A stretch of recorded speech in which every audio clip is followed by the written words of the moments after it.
Welcome to Rambam In-Depth. Today we'll be discussing the Rambam Hilchos Terumos Perek Yud Beis Halacha Yud Tes. The Rambam rules as follows: Asur lehen sheyachtavu Terumos and Maisers. It is forbidden for a Kohen to seize the Terumah and the Maaser, various kinds of Maisers.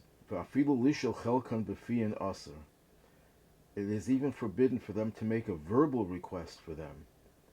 They should take it in a dignified way.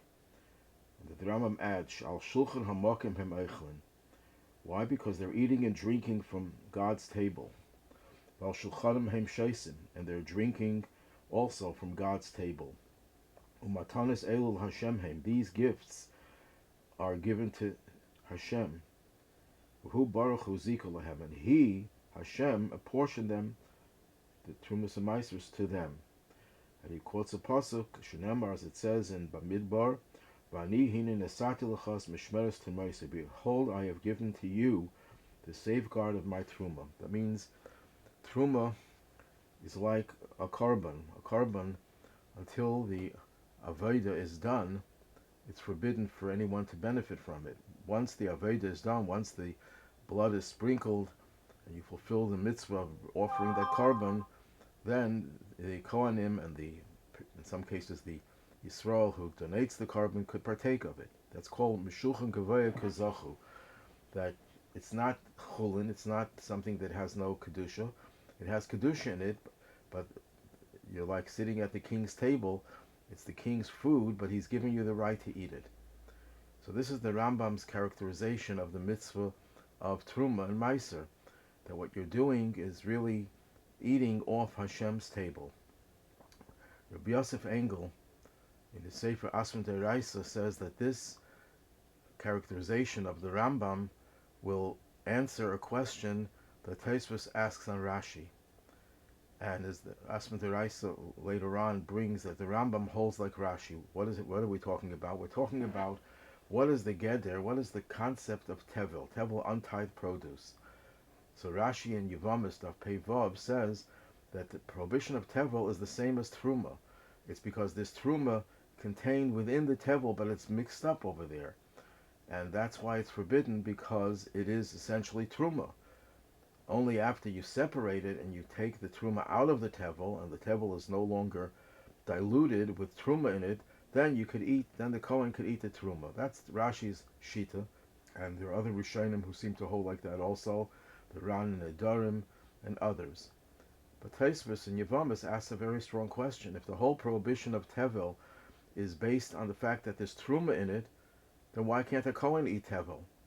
Why is it that the Kohen is also forbidden to eat Tevel? He can only eat Terumah after it's tithed. So the Rabbi Yosef Engel says, because with this Rambam, the question is answered.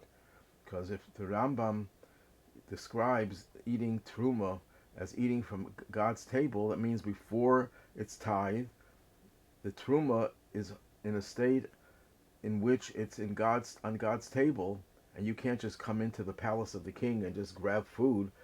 The fact that he gives it to you, invites you to his home, to his palace, is one thing once he invites you, but before he invites you, you're not allowed to benefit from it.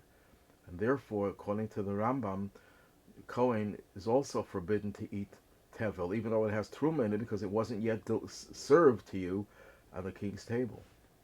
Now, Rabbi Yosef Engel later on brings a raya that the Rambam himself also holds that, like Rashi, that Tevel's prohibition is because of the Terumah that's contained within it. And where is this Rambam in Hilchos Assuros? So he says, Tevel Ketzad. How do you define the prohibition of Tevel? Kol ha'eichel shel chayav l'habash mimenu Terumah Maasers, any food on which there is an obligation to separate Terumah and Maaser, Kedem sheyavish mimenu nikra Tevel. Before you separate it, it's called Tevel. V'asa lecha mimenu, and it's forbidden to eat from it. Shenemar, as it says in Vayikra, v'lo yechalu l'bas kosher b'nei Yisrael eis asher yerimu l'Hashem. You shouldn't profane that which is holy to the children of Israel, that which will be separated for Hashem. And the Rambam explains, Kleimar, what does this mean? that you should not yinhagu behen minig chulin. You shouldn't conduct yourself as if it's chulin, as if it's not holy. V'adaim kodshim shasidim lehatrim leihurmu, and the kodshim that you're going to separate was not separated. That means the Rambam is saying that there's already kodshim, there's already something holy in it that you have to take out, and you didn't take it out yet. So you see from this Rambam that he holds like Rashi and the Ran that the reason why Tevel is forbidden is because of Terumah is in it. The only problem Rabbi Yosef Engel himself raises with this whole approach of the Rambam is that we know that if you take a part of a Korban that wasn't yet given to you to eat, and it's called Mishulchan Gavoah, you're taking it from the table of Hashem, if you used it, that food, that Korban, to marry a woman, and you have to give her an article of value, she's not married. Why? Because it's not yours. It's for, you can't benefit from it. The king didn't put it on his table for you to take it, or he gives you the right to take it for eating of it, not for anything else. It's not really yours. So why is it that if you mekadosh isha, a Kohen takes Terumah and is mekadosh isha, she is married, but it's Mishulchan Gavoah kazachu. It really belongs to Hashem.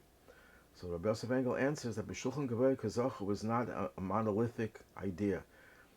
There are times when the Eibishter gives you right to eat it, and he gives you only that right, nothing else. You can't have any other benefit, because it's still in the king's table and it still belongs to the king. It's just that you can eat at his table. You're a guest in his house, but it's not given to you. And there are times, another example would be Gezel Hager, where the Kohen is allowed to use it for his own personal benefits. There the Gemara also calls him a Shulchan Gavoah kazachu. However, there the Torah the king gives it away, that you can take it with you and use it for whatever you want. A simple mashal would be, a person is invited to the king's table to sit at a banquet, and he's served food. He can't just take the food and put it in his bag and walk out with it and eat it later. He has to eat it there, or else he can't eat it. But there are times when the king would give you supplies, and he tells you, this is for you to take out. Well, if it's there to take out, it means it's being given to you to use for whatever benefit you've confined. So, according to the Rambam, Rashi's opinion is defended that the reason why a Kohen cannot eat Tevel, even though it's only forbidden because it's Terumah in it, is because it's Mishulchan Gavoah. It was not yet given to you. It was still on the Shulchan Gavoah.